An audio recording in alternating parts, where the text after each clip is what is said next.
Aujourd'hui avec Benoît Chantre de vous accueillir. L'exposé de Pierre Buissani qui maintenant va suivre celui de Vittorio Gallese va reprendre sans aucun doute certains des éléments qui viennent de nous être donnés et nous pourrons après l'intervention de Pierre Buissani poser des questions à la fois à Pierre Buissani et à Vittorio Gallese puisque leurs interventions vont se recouper. Je laisse ma place à Pierre Buissani que je suis très heureux d'accueillir ce matin parmi nous. Pierre Buissani qui, comme je l'ai rappelé, participa à la rencontre que nous avions organisée il y a 6 ans ici avec Maurice Cyrulnik, René Girard et Jean-Michel Aubourlian, et professeur de médecine au CHU de Caen en neuropharmacologie. Il est aussi membre de l'équipe de réflexion et de recherche Attachement, Résilience et Culture, qui réunit autour de Boris Cyrulnik, dont il est aussi très proche, de grands spécialistes internationaux de la psychiatrie, de la psychologie, de la philosophie, de l'éthologie, de la génétique et des neurosciences. Pierre Buissani est en France l'un des meilleurs connaisseurs de cette question qui nous rassemble aujourd'hui autour de la découverte des neurones miroirs. Je lui laisse la parole. Merci. Je suis évidemment ravi d'être là et surtout ravi de l'exposé qu'on vient d'avoir. Voilà quelqu'un debout, droit dans ses bottes, qui vient de défendre les neurones miroirs comme on l'entend rarement. Il faut savoir que c'est une conception qui est battue en brèche dans certains domaines de la neurophysiologie ou de la neuropsychiatrie, qui est pourtant difficilement discutable, qui est même enseignée à nos étudiants, du moins en médecine et en neurologie, de par les conséquences que ça peut avoir dans leur exercice de tous les jours, aussi bien évidemment dans des problèmes psychiatriques avec les patients, quelle que soit leur spécialité, mais aussi dans la relation médecin-malade. Et ce que je vais vous montrer, c'est qu'est-ce que la neuroimagerie a pu apporter comme argument pour ou éventuellement contre le fonctionnement de ces neurones miroirs. Les conséquences sont beaucoup plus importantes que l'accident de neuroimagerie.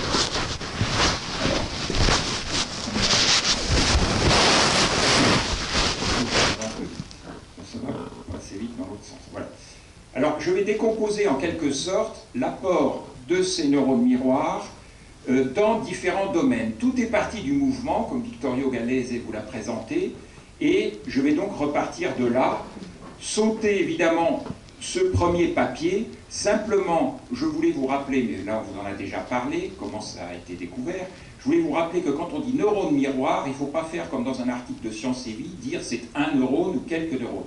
Neurone miroir, le fonctionnement en neurone miroir, c'est en fait, ça aboutit à un fonctionnement, si l'on peut appeler en miroir, mais c'est évidemment un réseau de plusieurs dizaines de neurones eux-mêmes dans le cortex moteur, et en fait, quand on fait des mesures d'imagerie, c'est plusieurs milliers de neurones qui sont responsables de cette action en miroir. Donc c'est pas un neurone miroir qui fonctionnerait dans les deux sens, du style l'électricité va dans un sens, je fais bouger le bras et je vois bouger le bras, l'électricité remonte et ça revient à activer les zones qui ont causé ce mouvement chez moi. C'est pas comme ça que ça fonctionne, et quand on fait de la neuroimagerie ultra fine comme on fait maintenant, on s'aperçoit que ce sont des réseaux de neuronaux, mais toujours les mêmes, quand on étudie le même mouvement, qui fonctionnent en miroir. Que vous imaginiez bouger votre doigt ou que vous le bougiez réellement, on trouve des zones identiques dans le cerveau qui correspondent à ces réseaux miroirs. Il est évident que par rapport à l'imagination du geste, quand vous bougez le geste, il y a le cortex moteur qui s'allume en plus. C'est exactement pareil quand vous analysez les mouvements du visage dont on vient de vous parler en long et en large. Ça sera mon deuxième point. Alors, on vous parlait justement du vieillissement de ces systèmes miroirs. Eh bien, il semble, et Dieu sait si nous, avec les traces transgénérationnelles du stress, on travaille avec Boris Cyrulnik en épigénétique, donc c'est vrai que tout n'est pas joué de manière simple, mais il semble qu'il y ait quand même une composante génétique importante dans ces systèmes miroirs, dès tout petits, dès l'âge de 3-4 mois, comme Vittorio Gallese vous l'a dit, le bébé a des comportements d'imitation, d'autant plus désinhibés qu'on le fait vers 3-4 mois. Plus on va avancer en âge après, plus il sera difficile de lui faire semblant qu'il s'attrape l'oreille, de lui faire tirer la langue ou toucher son nez, et ça disparaît très très lentement. Alors, dès l'âge de 8-9 mois, c'est évident. Quand vous voyez dans les crèches un bébé qui pleure, certains bébés plus sensibles que d'autres viennent tapoter, viennent faire des gestes d'apaisement. Donc indéniablement, l'empathie existe à partir aux environs, c'est clair, aux environs de 8-9 mois déjà. Je dis ça parce que beaucoup de gens, arguant du fait que des traces de mémoire sont difficilement identifiables avant 2 ans, vous savez que ça avait fait des barbaries en médecine. Je vous rappelle qu'il y a 30-40 ans, quand j'ai commencé, on opérait, on n'avait pas les antibiotiques de maintenant, il arrivait qu'on fasse des opérations assez douloureuses aux jeunes enfants jusqu'à 1 mois ou 2, en disant il n'en gardera aucun souvenir, bon, tant que la douleur ne lui faisait pas tomber en syncope. Et il y avait des opérations qui étaient faites, on pourrait dire quasiment à vif. Une benzodiazépine et c'est tout. On s'est aperçu que ça laissait des traces, en fait, de la perception, et que, évidemment, il y avait du dégât. Il a fallu beaucoup. Donc, ce qu'on peut dire, c'est que la théorie de l'esprit, qui n'est pas une théorie, qui est absolument démontrée maintenant, je vais rester là pendant mes 3 quarts d'heure. Donc, prenez ma place, parce que je sais que je vous gêne. S'il vous plaît, en prendre l'intégrale. Cette théorie de l'esprit, qui maintenant n'est plus mise en doute, on peut dire qu'elle se met réellement en place, c'est-à-dire qu'elle a réellement son efficacité, qui permet donc par empathie de percevoir ce que l'autre pense, que vers 4-5 ans, parce que c'est à 4-5 ans que les enfants commencent à jouer, à faire comme si. Leur maturation cérébrale leur permet éventuellement de manipuler autrui. Et c'est à cet âge seulement qu'on joue, si on jouait, je ne sais pas, au marin, à l'ogre, au papa et à la maman, si vous voulez, enfin bref, ils commencent à mentir aussi.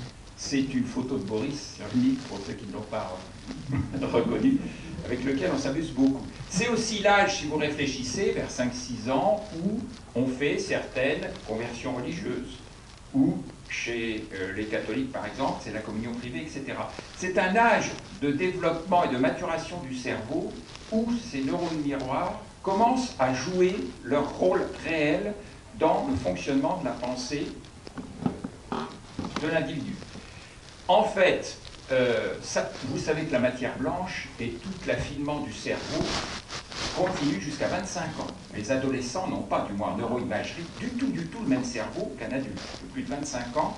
Et ces modifications de la matière blanche et les maturations des voies cérébrales conditionnent en psychologie à des différences de réponse aux tests d'ailleurs.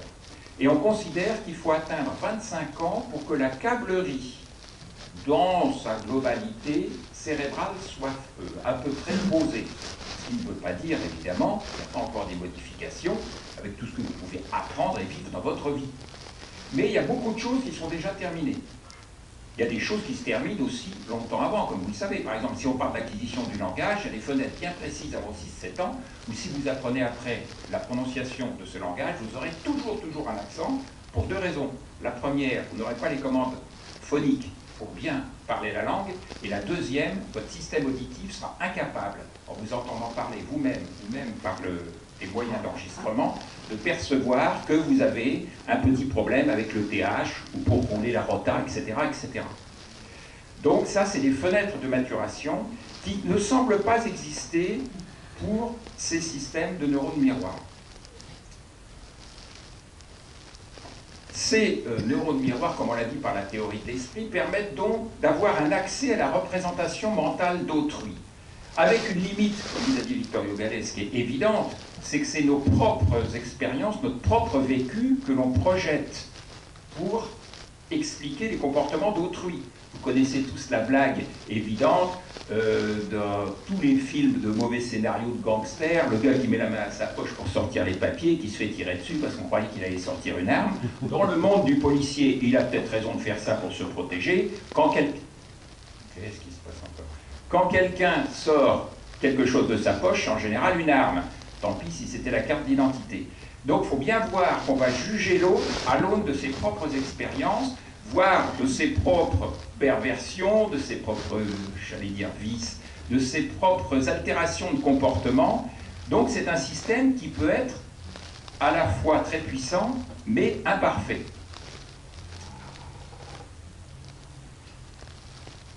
Alors, Ces neurones miroirs, en fait, ce qu'il y a de fantastique, si vous y réfléchissez, à quoi ça nous sert dans la vie de tous les jours? Ben, réfléchissez à ce que c'est que le mime. Le mime, c'est une communication que l'on vous fait d'un acteur à vous-même, avec une évocation émotive extrêmement riche, réfléchissez, sans aucun mot. Ce qui montre bien, comme le disait Jean-Michel Bourliand, qu'il y a une communication importante et fondamentale qui peut avoir lieu entre les individus sans utiliser le langage. Évidemment, dans la vie de tous les jours et dans un but de rapidité, c'est extrêmement pratique d'utiliser le langage. On n'a pas forcément besoin de voir la personne pour entendre ce qu'il nous dit, etc. Le langage peut être très efficient. Mais on a une communication aussi efficiente et au moins aussi riche, si ce n'est plus, par le mime.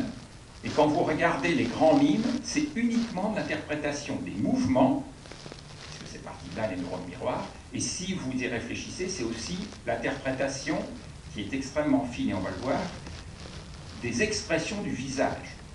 Et ça, on a des neurones très spéciaux, je ne sais pas si, sans rentrer dans le détail, ce qu'on appelle des neurones de Van Ecobo. On a des proportions de cellules dans le cerveau qui sont typiquement propres au cerveau humain. Par exemple, on a 3 astrocytes, les cellules astrocytaires par neurone, chargées de bien s'occuper de nos petits neurones, de bien les cajoler. Alors qu'en fait, chez tous les autres mammifères, c'est un rapport de 1 à 10, voire 1 à 25 chez la souris. C'est vous dire ce qu'on appelle le cerveau humide, la puissance que ça peut avoir, l'environnement des neurones, pour conditionner et changer le fonctionnement de notre cerveau. C'est-à-dire qu'en plus d'avoir accès par le biais de ces neurones miroirs à une représentation de l'esprit de l'autre, on va avoir une création de cette représentation chez nous qui va être extrêmement sensible à notre empreinte hormonale. Les résultats des tests de psychométrie ne sont pas du tout les mêmes chez les femmes ménopausées avant la ménopause, qui vont être aussi, de manière surprenante, ça a été découvert récemment, très sensibles à notre glycémie. Je me fais fort de vous faire changer d'idée dans des paradigmes de décision, simplement avec une toute petite injection d'insuline. Vous changez d'idée et de décision aussi avec des diurétiques qui vont vous faire des altérations de la balance iodique. Et dernier point, on peut vous faire changer d'idée dans des paradigmes de décision très facilement en faisant changer la pression intracrânienne qui change les échanges d'ions au niveau neuronal. Je vous rappelle que les neurones, c'est 10% seulement des cellules cérébrales. On s'intéressait beaucoup aux neurones pendant longtemps parce qu'on pouvait voir que ça. Maintenant, on s'intéresse beaucoup plus aux faisceaux qui relient les neurones et on s'aperçoit que beaucoup de choses, beaucoup de maladies sont non pas dans des altérations des neurones, les neurones sont là, mais dans la manière dont ils sont reliés, ce qu'on appelle des études de tractographie, et ça se fait avec des champs magnétiques extrêmement élevés, 3 à 7 Tesla maintenant, et ça donne des renseignements fantastiques, parce qu'on s'aperçoit que beaucoup, ce n'est pas les neurones qui bougent atteint l'âge adulte, ce qu'on modifie plastiquement tous les jours par notre vécu, ce sont ces grands faisceaux qui relient les différents points neuronaux, hubs, dans le cerveau. Alors, on pense que ces neurones miroirs se sont développés dans l'espèce humaine, un peu par pression, une sélection naturelle, pour les comportements de coopération à une époque où il fallait absolument chasser et se nourrir avec des proies disproportionnées à nos possibilités physiques individuelles. C'est une interprétation qui en est donnée. Toujours est-il que notre interprétation par les neurones miroirs ne se limite pas au comportement humain. On prévoit avec ce système le comportement des animaux, j'entends le comportement moteur, puisque dans ce point-là, on parle que du mouvement. On prévoit ce que l'animal peut essayer de faire, comment il va fuir, etc. Et ça permet des adaptations, je n'ai pas le temps de vous les montrer, mais il y a eu plusieurs manips qui ont été faites pour faire capturer des animaux et étudier en même temps sous RMN les activations des neurones des zones motrices. Et on s'aperçoit que l'être humain est parfaitement capable d'anticiper les mouvements de fuite dans un parcours avec obstacles des animaux. C'est-à-dire tout simplement les neurones miroirs, au début, avant même qu'il y ait une très forte puissance de représentation de la pensée d'autrui, ont servi simplement à prévoir du point de vue fuite où l'animal allait aller pour essayer de le rattraper. Alors, c'est surtout dans l'expression faciale que ces neurones miroirs sont extrêmement actifs.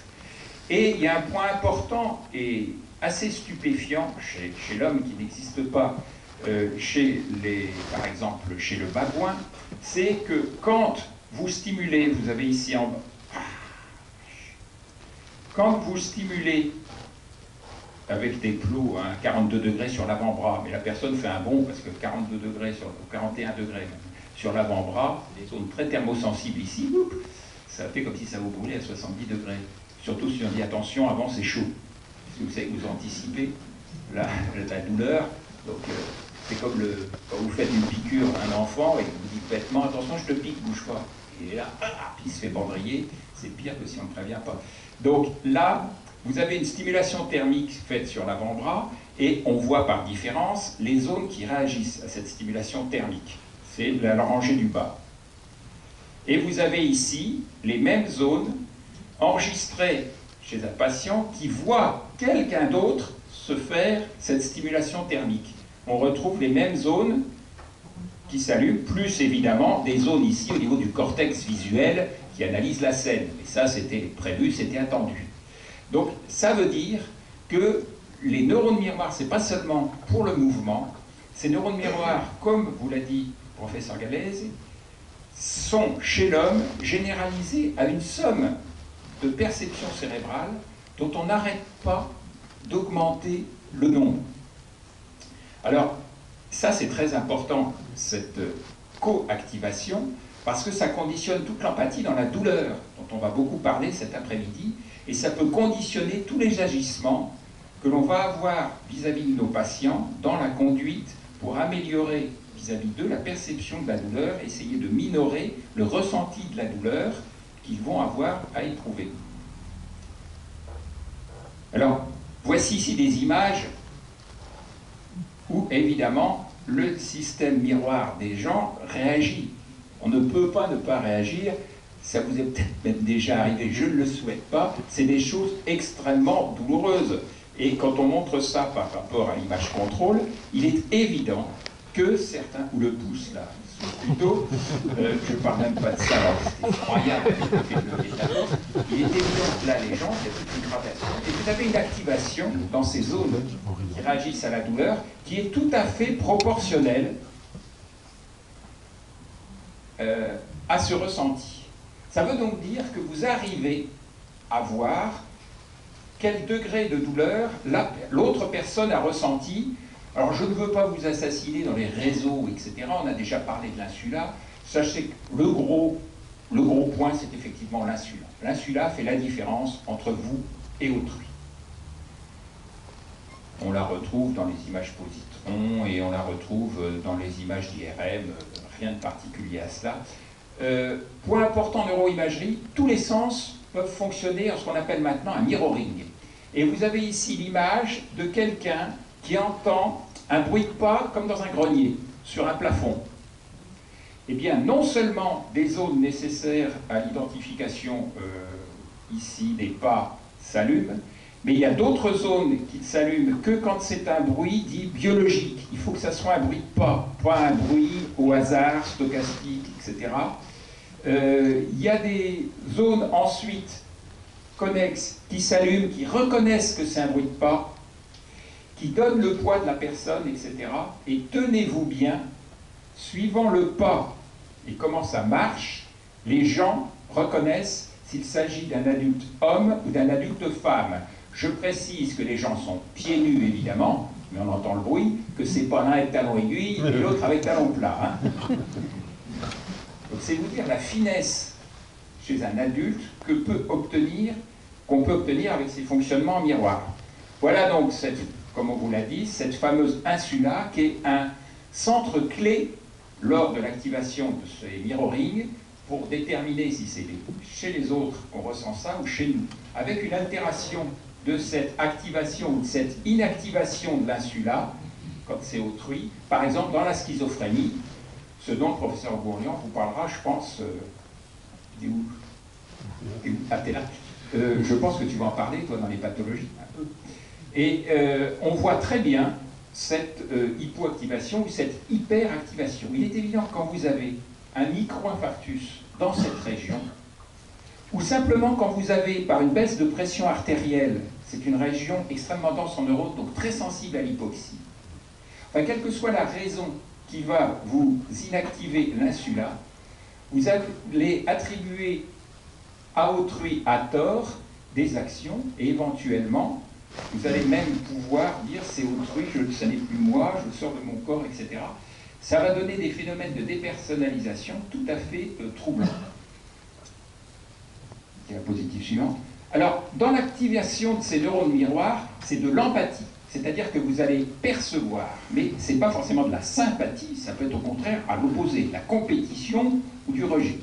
Et à partir de l'activation de zones initiales, il y a en aval, mais très rapidement, en quelques centaines de millisecondes, suivant l'analyse que vous faites de la situation, positive ou négative, des zones différentes qui vont s'activer, et ça on le voit très bien en neuroimagerie, et d'une activation initiale de ce système miroir, sont activés d'autres réseaux neuronaux suivant la valeur que vous allez donner à la compréhension de l'action d'autrui.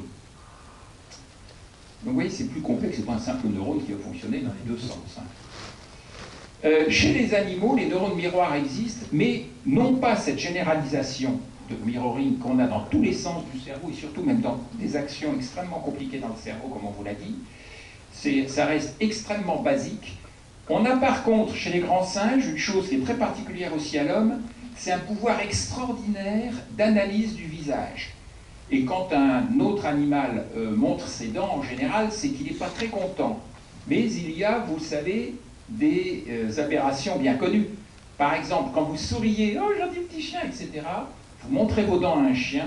Pour un chien, c'est un signal d'attaque. Et le meilleur moyen de se faire mordre, c'est de sourire à un chien qui vous menace, non, gentil petit chien, etc. Tous les vétérinaires le savent, et les étudiants, on ne montre pas ses dents à un chien, même en souriant. Le chien ne sourit pas évidemment. Bon, et quand vous montrez vos dents en souriant, oh, le petit chien, il va pas me mordre quand même, des bagnaps, et vous l'avez bien mérité, c'est la bêtise de base. Attention à ça, les systèmes miroirs, quand vous analysez les visages, je crois qu'on va y arriver, c'est extrêmement, donc, ça nous permet le décryptage des sentiments d'autrui, hein, comme on sait, et éventuellement des comportements d'entraide ou de rejet. On a vu les altérations, d'ailleurs, avec certains troubles sociaux.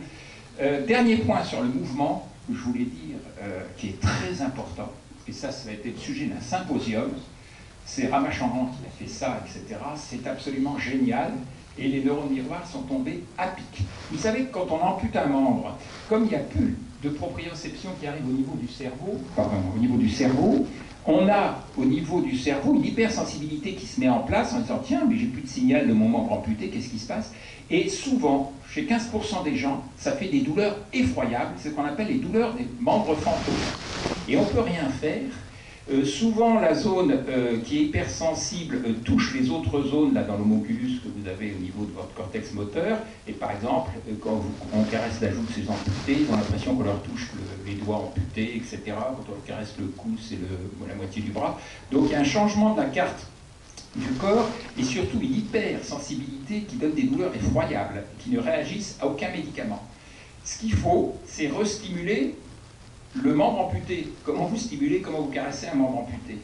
Eh bien, par le biais des neurones miroirs, il a trouvé une méthode et en 2 fois par semaine, 10 minutes, avec, comme il le dit, c'est chez Walmart, à 9,50 $ de traitement, c'est leur carrefour local, c'est un miroir posé à 45 degrés que vous avez là. Votre cerveau sait parfaitement que vous n'avez plus de membre à gauche. Ben, vous bougez votre main droite avec la glace et le cerveau la voit à peu près à l'endroit de la main gauche, vous savez très bien que vous n'avez plus de main. Mais votre vision fait que les neurones miroirs sont activés, les neurones miroirs réenvoient des réverbérations à votre cortex moteur et aux zones proprioceptives, comme si le membre était là. L'hypersensibilité qui était due à la non-entrée d'informations disparaît et la sensibilité de ces neurones redevient normaux, avec en plus, du coup, ils repoussent la carte de représentation du corps qui était venue envahir cette zone, et vous avez une correction qui marche chez plus de 90% des patients en 3 semaines de ces douleurs effroyables que certains traînaient depuis 10 ans. Donc ça, c'est une application directe au niveau du mouvement de ces systèmes de neurones miroirs qui a rendu de très grands services à beaucoup d'amputés. Diapositive suivante, c'est vous qui les avez. C'est aussi la base, cette perception par la théorie de l'esprit des neurones miroirs, de tout ce qu'a développé l'homme en représentation scénique, en théâtre. Je sais si les théâtres sont, les représentations théâtrales sont utilisées depuis l'Antiquité pour faire bouger les foules, pour édifier les peuples, ou provoquer de gros mouvements de pensée. Vous voyez ce qui s'est passé encore. Alors, l'un des points importants sur lequel il faut insister, c'est que l'expression des auteurs, des acteurs, a toujours été renforcée. Rappelez-vous les grands masques grecs, pensez au No, etc. Il faut savoir que l'acteur studio avait raison. L'acteur studio disait en fait, dans toutes ses éducations d'acteurs, si vous voulez bien jouer quelque chose, il faut l'avoir vécu, du moins imaginer l'avoir vécu. Je ne vous dis pas d'aller tapiner pour jouer le rôle d'une prostituée, etc. Mais il faut au moins l'avoir imaginé, l'avoir lu, ou avoir fréquenté des gens qui l'ont fait et discuté avec eux. Et il semble, par le biais de ces neurones miroirs, que ce soit tout à fait vrai, car beaucoup d'expressions du visage, comme on vous l'a dit tout à l'heure, ne peuvent pas être entièrement vraies. Je vous rappelle que le tiers du haut du visage, sur les 700 et quelques muscles dans le visage, le tiers du haut du visage ne peut pas être contrôlé en majorité, sauf un peu froncer les sourcils et tout. Et c'est comme ça d'ailleurs que vous voyez tout de suite les différences entre un sourire commercial ou pas. Quand quelqu'un sourit, d'accord, le zygomatique remonte, etc., mais les sourcils changent, etc., on vous en a parlé, et surtout la patte doigt se contracte, essayez de contracter votre patte doigt, vous ne pouvez pas. C'est quelque chose qui est fait par le cerveau quand vous exprimez, par exemple, un plaisir et tout. Et c'est comme ça qu'on voit que quelqu'un fait un sourire commercial, parce qu'il sourit, mais il n'y a pas la patte doigt qui suit. Et ça, on a des systèmes d'analyse au niveau du cortex visuel extrêmement fins pour les visages, et vous ne grugez pas les gens. C'est le drame du Botox. Non, j'ai fait 1h30 de conférence sur apparence et Botox. C'est dramatique. Vous avez des papiers qui ont publié sur le fait que les petits-enfants, ah, ma grand-mère, elle est pas gentille, etc. Parce que grand-mère, elle est botoxée à mort et elle ne peut plus sourire avec ses pattes noires. Ça vous fait rire, ça beaucoup fait moins rire les gens de la chirurgie esthétique. Je vous envoie ces papiers, vous les trouvez sur Google, etc. Les nouveau-nés n'aiment pas du tout les gens botoxés, je peux vous dire. Quand vous montrez des gens botoxés et d'autres non botoxés, vous regardez le nouveau-né, il n'aime pas ça du tout.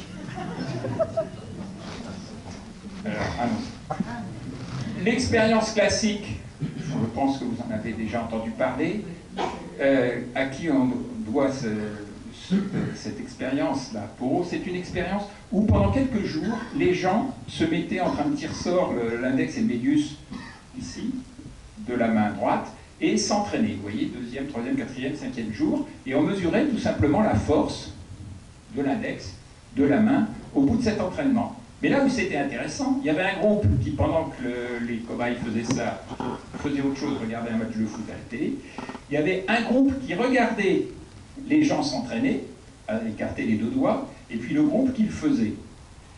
Et ce qu'il y a d'important, c'est ça. Dans le groupe mouvement, au bout de 4 jours, effectivement, pourcentage de force dans l'index, bon, la force avait augmenté de 40-45%, c'est tout à fait normal dans la main droite qui s'est entraînée. Là où il y avait quand même une grosse surprise, c'est que dans la main gauche, idem. Dans la main gauche, ils l'avaient gardé dans leur poche. Ça, c'est important. Ça démontre une chose que l'on connaît parfaitement via les cancaleux, etc. On a beaucoup de stimulation des neurones miroirs qui se font de manière symétrique. Et quand on bouge un bras, l'autre bras aussi est stimulé. Et on a un précablage dans le cerveau pour faire des gestes symétriques de manière plus ou moins automatique.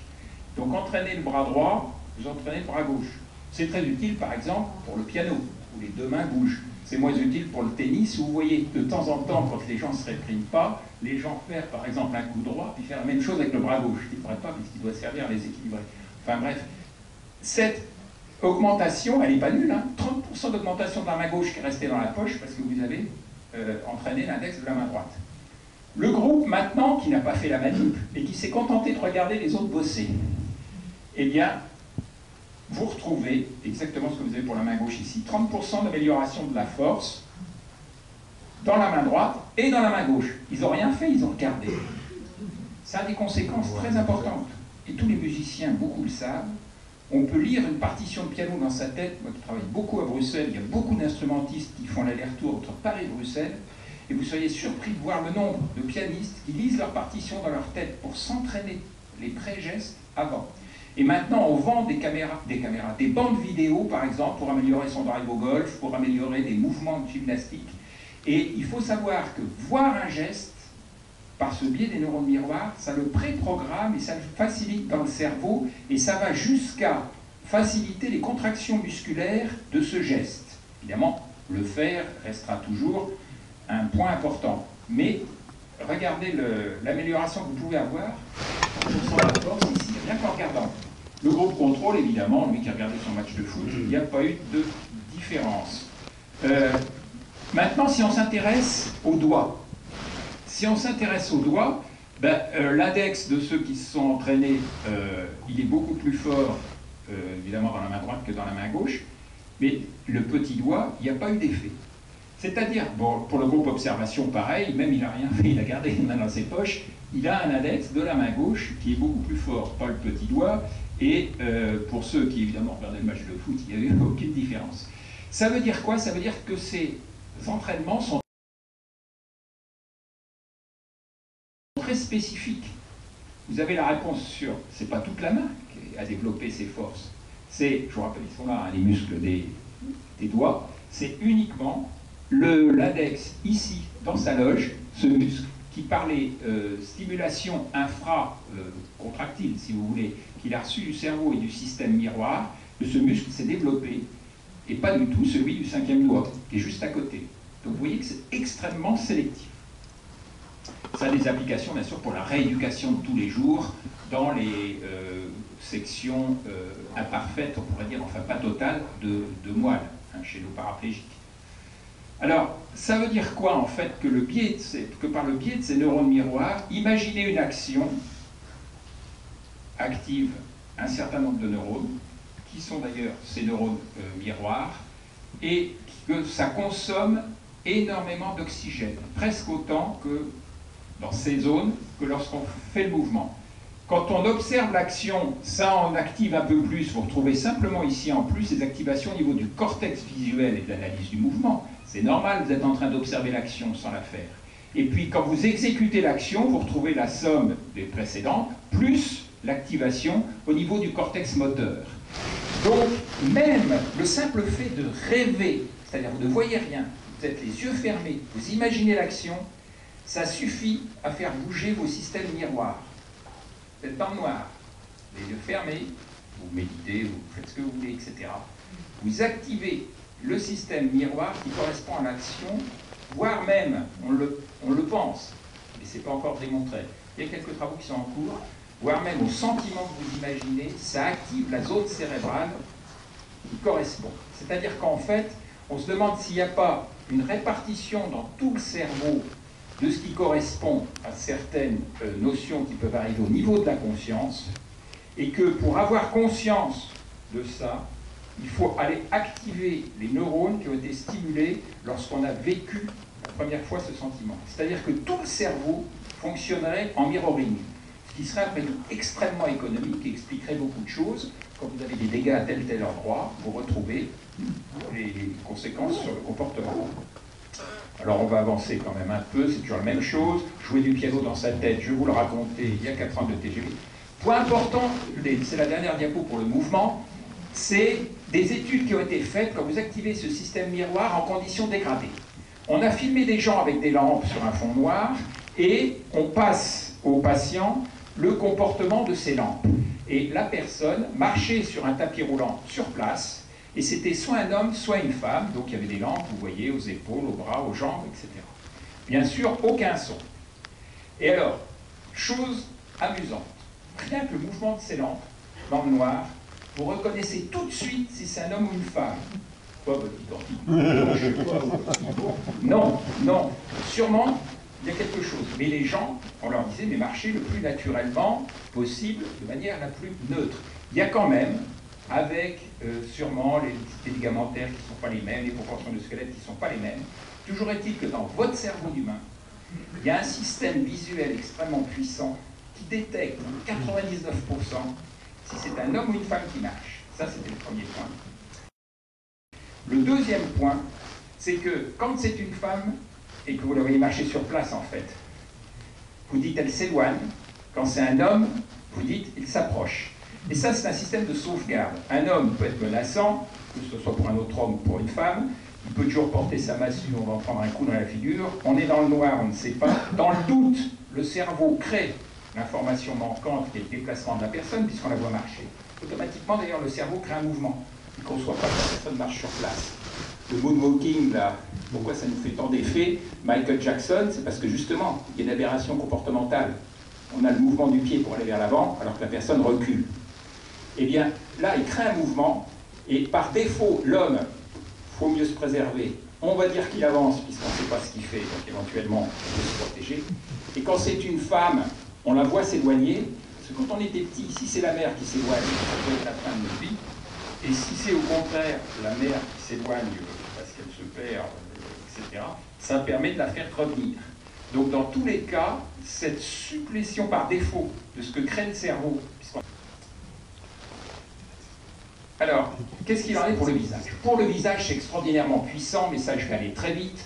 On a d'autres systèmes que des systèmes de mirroring qui s'allument pour le visage. En particulier, on focalise extrêmement sur les yeux. Ça se mature, ces systèmes. C'est de la neurophysiologie de base. Vous savez qu'on comble tous les interstices. Il n'y a pas grand monde qui fait ça. Bon, on a dit beaucoup d'âneries, je pense à Jurassic Park, etc. Là, sur les dinosaures, là, on voit dans un film, ils sont là, niflés à 1 mètre, et on ne les détecte pas parce qu'ils ne bougent pas, parce que les gens disent des dinosaures. Les dinosaures, ils avaient un odorat du feu de Dieu. Vous pensez bien que même si vous ne bougez pas, surtout en train de suer, de transpirer de trop, il y a 1 mètre d'un dinosaure, qui ne vous rate pas. Bon, ça c'est du Jurassic Park. Simplement, ce triangle de Canizza, c'est pour vous dire qu'on analyse presque de force des visages, on les trouve partout, si vous dire si c'est prégnant pour un être humain. Et alors au début, on avait le triangle de Canizza nous servait à voir les proies, évidemment, camouflées. Vous avez ici 5 poneys, je suppose que vous les voyez tous. Bon, 1, une tête, 2 têtes, 3 têtes, 4 têtes, et la 5e tête, là, le dernier pôle, là, ici. Bon. Ça nous servait à nous nourrir, ces généralisations de lignes, ces analyses de lignes.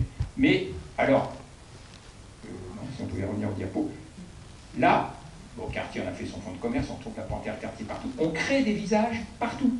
Ici, vous créez forcément le visage du chat de la panthère, simplement avec des indices qui ne devraient pas vous faire créer ça. Ça, c'est typiquement humain. Ici, alors, ça a donné des jeux, des tas d'illusions visuelles. On tient tellement à créer des visages là où il n'y en a pas qu'on en crée partout. Ça, c'était une carte pour Napoléon. C'était pour faire la campagne de Napoléon. Et on retrouve Napoléon ici avec son chapeau et son profil. L'impératrice avec son petit bibi bleu et son profil. Et le petit mitron, il est ici. Voilà. Maintenant que vous l'avez vu, vous pouvez détacher vos yeux, vous savez où ils sont. Votre cerveau vous a eu. Bon, alors des images comme ça, il y en a des dizaines. C'est bon. Simplement pour revenir au neurone miroir, ce système qui est extrêmement puissant, vous avez ici des activations quand vous voyez, par exemple, faire quelqu'un qui fait une grimace, et ici quand vous l'imitez.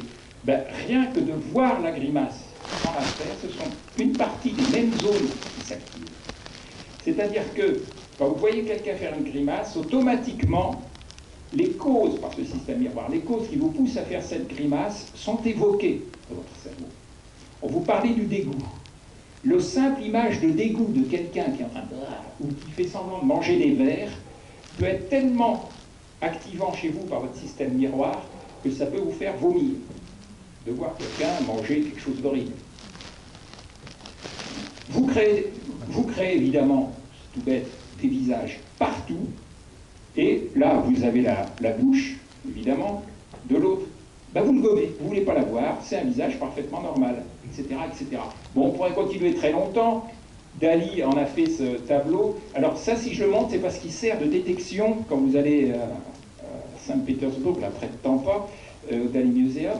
On vous raconte que ça sert de détection de schizophrène.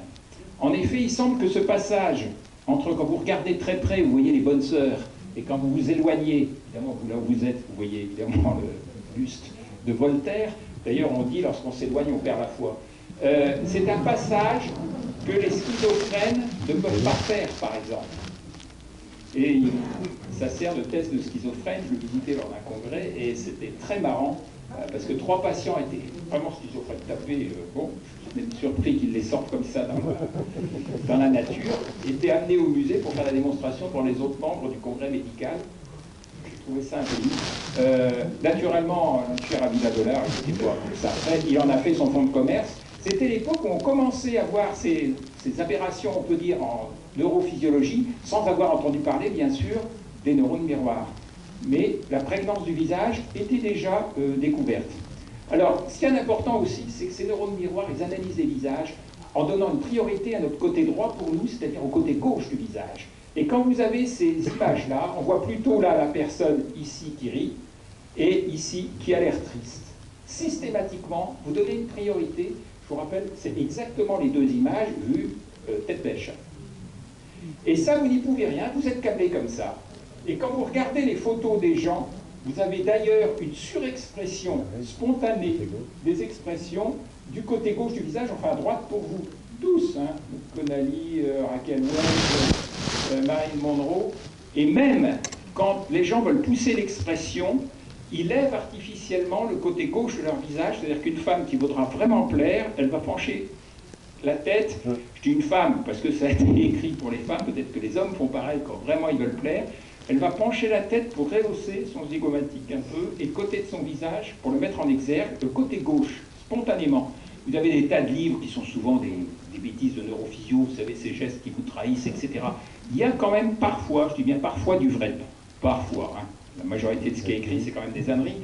Et le comportement de mettre le visage comme ça est extrêmement fréquent et spontané. Ça, pour une fois, il y a une vraie base physiologique. Ah, l'anti-monsieur neurone miroir. On en a fait un personnage de cinéma. Il est très antipathique, celui-là, évidemment. Il n'a aucune théorie de l'esprit qui fonctionne. Il n'hésite pas à dire, bah quoi, il y a une personne qui risque de mettre en péril la station. Il n'y a qu'à la zigouiller, enfin bon, c'est bien, avec en plus un visage qui a des traits totalement anormaux. Alors pour l'analyse du visage, là je vais aller très vite, c'est surtout la face humaine, plus que la face de singe, qui nous stimule, et les yeux. On ne dira jamais assez ce que peuvent amener les yeux dans la communication. Les yeux plus que, ou en complément du comportement du corps, mais c'est les yeux surtout que le cerveau décrypte. Et en particulier dans des zones extrêmement précises. Une face de chien ne stimule pas du tout pareil, et on a des zones bien précises pour analyser une face d'être humain en différence à une face de singe, par exemple. C'est vous dire si c'est spécialisé. Et c'est à partir de ces zones qu'on reconnaît les sentiments. Et quand vous avez des micro-infarctus dans ces zones-là, les personnes ne peuvent plus lire les sentiments sur le visage d'autrui. Alors, est-ce que ça apparaît très tôt? On prend le bébé vers 3 mois. 3 mois, c'est un âge charnière de développement cérébral où il y a vraiment des gros problèmes. Et bien, à 3 mois, le bébé, ça, le visage comme ça, il lui sourit, ça marche très bien, pas de problème. Ça passe encore. Il a une certaine tolérance. Ça passe très bien, quand il voit la vidéo, il sourit et tout. Et là, Picasso attendra, désolé pour les cubistes. Quand on lui fait ça, le bébé, il n'aime plus ça du tout, toute la tête, il est interloqué, il pleure. Donc, il y a une partie câblée dans sa reconnaissance du visage qui existe déjà chez l'être humain. Il faut que le visage soit quand même à peu près humainement créé, quoi. Alors, ça nous donne des aberrations. Laquelle préférez-vous? En général, 90% des gens disent celle de droite. Je vous rappelle, c'est exactement la même. Hein. Merci votre système d'analyse visuelle. C'est exactement la même femme. Donc, vous êtes pré-câblé, pourquoi? Mais c'est très intéressant, ça. Racontez-moi pourquoi vous avez préféré celle de droite. Vous n'y pouvez rien. Voici, de tous les tests qui ont été faits dans de très nombreux papiers, l'un des plus beaux modèles préférés dans nos pays, dans les pays anglo-saxons, Algérie. C'est pas un hasard, d'ailleurs, c'est un métissage de différents traits de visage, et elle correspond, elle active au mieux beaucoup de systèmes d'analyse de visage et de systèmes miroirs, d'analyse de visage. Et se pose donc le problème, peut-on avoir un modèle global, c'est-à-dire est-ce que ces analyses automatiques de visage, qui conditionnent toute la perception des émotions, peut-il être global? La réponse est non. On est habitué à avoir des réactions dans sa race. Je ne fais pas l'apologie de la race, hein. Ne faites pas de d'âneries, ne coupez pas, et les petits pignoufs, parce que je me méfie des conférences, j'en fais 200 par an, qui vont aller mettre sur YouTube que je suis en train de faire l'apologie de la race. J'espère que vous aurez l'honnêteté de mettre ce que je viens de dire. Mais notre système d'analyse visuelle est extrêmement corrélé aux gens que l'on a l'habitude de voir. Et à moins d'avoir été élevé avec une nounou jaune ou une nounou noire, vous aurez beaucoup de mal à faire les différences. Par exemple, la première fois que vous allez au Japon, si vous avez été élevé entièrement en France, tous les gens semblent se ressembler. Pour les jaunes, ils nous appellent les faces de craie, hein, bon, et pour eux, tous les blancs se ressemblent. Alors que nous sommes habitués à faire des différences entre personnes de type caucasien. Donc notre système de mirroring, d'analyse visuelle, Dieu sait s'il est important pour la perception de l'état mental d'autrui, marche nettement moins bien quand ce n'est pas les mêmes races. Je parle de la race jaune, la race noire, la race blanche.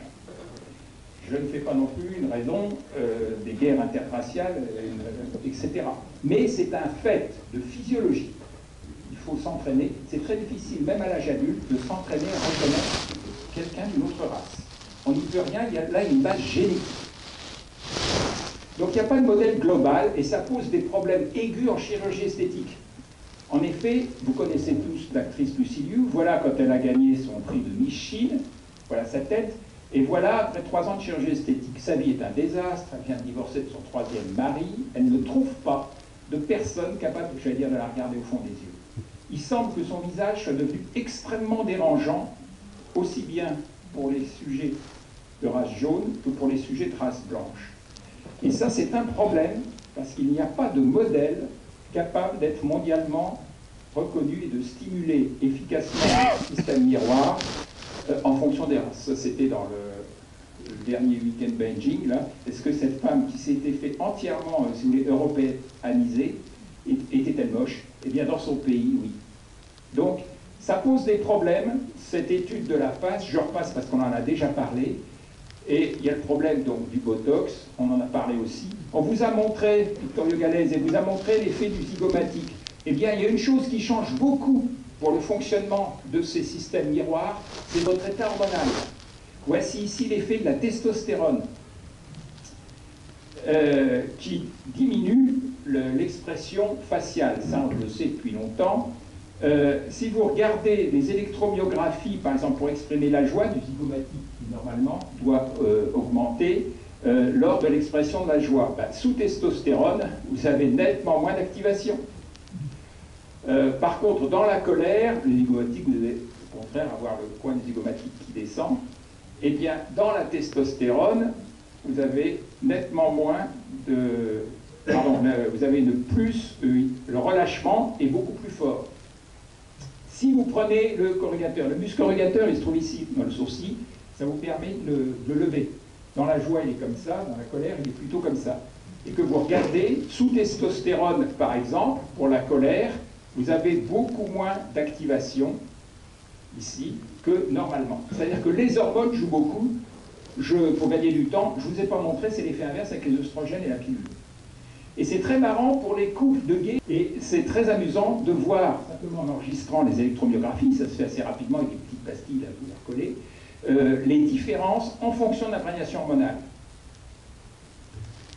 Voici ici l'un des masques les plus célèbres de l'ère Kamakura. Vous saviez comment... Alors les gens étaient disés, c'est magique, il change d'expression pendant qu'il joue l'acteur, etc. Vous connaissez tous l'astuce, qui est magnifique. Ce masque a été fait avec des interactions de volume. Il faut dire que les traits sinisants des acteurs s'y prêtent. Ça ne marcherait pas pour la race blanche. De telle sorte qu'en le regardant en face, il était comme ça. En levant légèrement la tête de 15 degrés, il est comme ça. C'est-à-dire qu'il exprime la tristesse par le biais de vos systèmes visuels d'analyse de visage. Et en penchant la tête légèrement vers l'avant, il rit. Et on avait l'impression de voir le masque changer sur la figure de l'acteur, alors qu'en fait, non, il passait évidemment pour un grand magicien. C'est vraiment l'utilisation en théâtre de ces analyses, de ces systèmes de miroir d'analyse des expressions de visage. Ne la reportez jamais au chien. Tout ce qu'il a besoin là, c'est une blépharoplastie. Il n'est pas du tout déprimé, ce pauvre petit chien-là. Hein, bagnole. Mais les gens reportent toujours, et ça c'est la blague du débutant, il ne faut jamais reporter ces systèmes automatiques d'analyse de visage sur des animaux. Vous êtes sûr de vous tromper. Alors, dernier point, un sourire. Un sourire, c'est quelque chose auquel on est très sensible. Il y a eu des tas de tests de faits, que ce soit par Guéguen, la presse ou d'autres, et tous nos grands sociologues. Vous avez une nana qui arrive avec une grosse pile de livres, elle la lâche par terre, et puis on regarde si les gens qui passent dans le couloir l'aident à le ramasser. Et puis il y a un comparse qui est mis 15 mètres devant, qui choisit la cible, puis qui lui fait, enfin c'est une femme en général plutôt jolie, qui fait un superbe sourire au gars. Et bien, le gars qui a eu le sourire, il s'arrête dans 4 fois sur 5 pour aider à ramasser les livres. 80% d'arrêt. Quand il n'a pas eu le sourire, il y a 17% d'arrêt. C'est pas pour rien qu'on parle de sourire commercial. Et ça marche à votre insu. C'est la limite de ces systèmes miroirs. C'est que, de gré ou de force, en permanence, on interprète la psyché d'autrui, mais on a une invasion, une intrusion, on pourrait dire, de la psyché d'autrui. Et ça permet des manipulations, et le sourire en est une. Et on a beau dire ça marche pas, si, ça marche. Et ça, c'est des réactions câblées. Bon, je passe sur les zones qui y répondent. Sachez que ça marche extrêmement bien pour l'attirance. Les pourboires, 20% en plus, simplement, parce que vous serez hypocritement, qu'elle abonde dans votre sens. Ça a été démontré, publié. Le jour où Adriana Carambeu a mis sa photo pour la Croix-Rouge, c'est tout ce qu'elle a fait. Elle s'est montrée comme ça en poster, etc. Cette année-là, c'était il y a 3 ans, la Croix-Rouge a récolté 30% en plus. C'est bien. Alors, voici ici un monsieur que je connais bien, qui est responsable informatique du chute camp, qui a choisi ce look-là.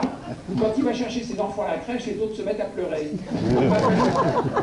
Bon, il gagne. Je ne veux pas parler des jeunes et du gothique, on va m'accuser des anti-jeunes. Des anti-jeunes, et je sais, c'est avec les 3 miens, j'en vois tous les jours. Mais il a choisi, comme ça, il m'a fallu 30 ans pour le connaître, il est adorable. Adorable. Mais je peux vous dire que l'analyse visuelle qui en est faite aux gens qui le voient la première fois, c'est... J'ai vu des gens le soir, dans le noir, pratiquement à 8-9 heures, sortir en courant des toilettes parce qu'ils rentraient. Vraiment, ils sont dans un hôpital. On a essayé de lui dire de changer un peu de look. Bon, il fait ce qu'il veut. Bon. Ça veut dire, méfiez-vous de votre premier geste quand vous voyez quelqu'un. Hein? C'est bien beau d'avoir un système comme ça, mais le comble, c'est évidemment...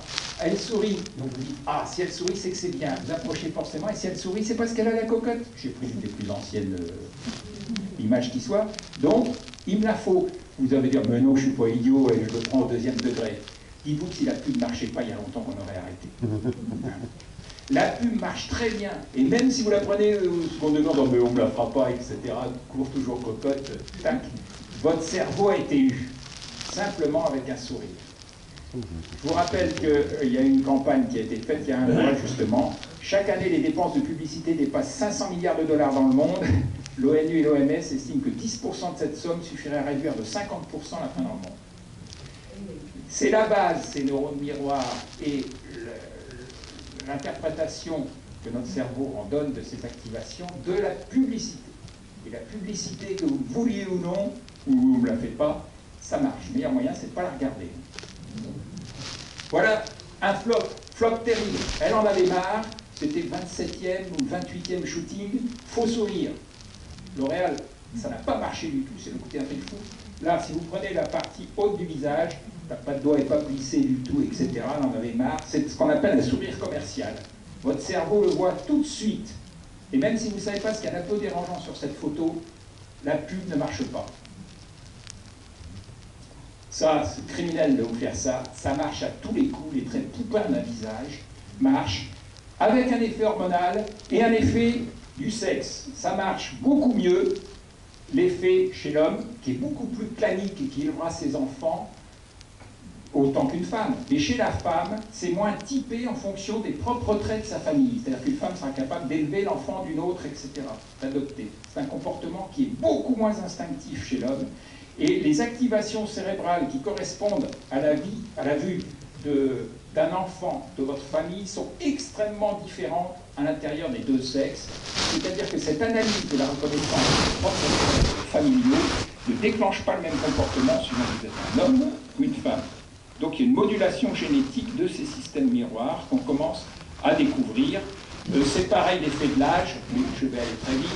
C'est pareil avec des effets hormonaux de visage, en particulier, on a beaucoup travaillé avec Boris Cyrulnik sur ce qu'est la biochimie du coup de foudre, comme vous en doutez. Ces systèmes d'analyse du visage, suivant ce que vous voulez faire, suivant que vous voulez un pote, suivant que vous voulez vous marier ou suivant que vous voulez un ami, sont très sensibles aux traits d'hypermasculinité, au contraire aux traits de féminité du visage. Ça c'est sûr. Et la même chose, le même geste fait par ces 5 visages ne va pas être interprété différemment, ni en agressivité, ni en but, en fonction des traits du visage. Ça, on a déjà vu. Alors, faut-il avoir le physique de l'emploi? Je saute, oui, plus que jamais, malheureusement. De l'analyse de ces systèmes, il apparaît qu'on tire des conséquences sur le comportement des gens, ce qui est faux. Il faut apprendre à réagir culturellement contre. Mais il y a extrêmement de choses contre lesquelles on ne peut pas lutter d'instinct. Et quand vous regardez, si vous n'avez pas les mêmes chances à l'embauche, par exemple avoir plus de 50 ans, pourquoi? Un nouveau-né qui voit quelqu'un de vieux se met souvent, quand il ne le connaît pas, à pleurer, parce que les traits du visage de quelqu'un de vieux sont quelque chose qui est affaissé par rapport au visage jeune qu'il a l'habitude de voir, et pour reconnaître ses grands-parents, il faut beaucoup plus de temps que pour reconnaître des amis jeunes de ses parents. Et vous avez des gens qui ont le visage âgé, un peu déformé, pas du tout retouché par la chirurgie esthétique, qui font qu'il faut beaucoup de temps. Je pense en particulier de vieux personnages, on a eu le cas nous, parce qu'ils travaillent jusqu'à 65 ans dans les crèches. Il y avait des femmes qui, dès qu'elles, en plus elles n'étaient pas très longues, dès qu'elles prenaient l'enfant, ils se mettaient à pleurer. Ça ne se produisait pas avec d'autres. Et elles les tenaient de manière absolument identique, etc. Il y a une reconnaissance automatique du vieillissement, surtout chez les nouveau-nés avant 3-4 mois, qui est assez surprenante. Bon, les neurones miroirs jouent aussi pour la voix, je parle juste de ça. On n'entend pas les voix pareilles. On n'entend pas du tout les voix pareilles. L'homme et la femme ne perçoivent pas les voix dans les mêmes endroits du cerveau. Et en particulier, ici on décale la voix, c'est un homme qui parle, on décale la voix vers les aigus, et on demande c'est un homme ou une femme qui parle. Eh bien, très vite, l'homme perd le 100% de justesse, plus on décale vers les aigus. Bon, la femme, beaucoup plus longtemps, va dire c'est un homme qui parle, même si le pitch, le ton, est une voix de femme. La femme, pour des questions hormonales et génétiques, perçoit beaucoup mieux si c'est une voix d'homme ou pas. Bien entendu, elle peut se prendre une bonne baffe, etc. Il y a sûrement une sélection naturelle là-dedans qui a joué, et elle a 2 zones dans le cerveau qui sont activées qu'on ne retrouve pas chez l'homme. Quand on dit du côté de la barbe, elle a toute puissance, elle a raison de faire gaffe à ses abattis, et c'est très marrant de voir que l'activation d'une voix d'homme par une femme n'est pas l'activation dans le cerveau d'une voix de femme par une femme. Chose qu'on ne retrouve pas chez l'homme. Chez l'homme, que ce soit un homme ou une femme, la perception est identique. Donc, je vais terminer. Voilà. Alors, le lien, tout simplement, je vous dis un tout petit mot. On peut entièrement truander le fonctionnement des neurones miroirs en faisant joujou avec un produit qu'on commence à utiliser en psychiatrie dans certaines pathologies, qui est l'ocytocine. J'arrêterai là parce que je pense que, je ne sais pas si tu en parles, mais on fait énormément de choses maintenant sur la modulation de ces neurones miroirs et les conséquences de ces activations en faisant joujou avec l'ocytocine. Une prochaine fois. Voilà, merci. C'est ma conclusion.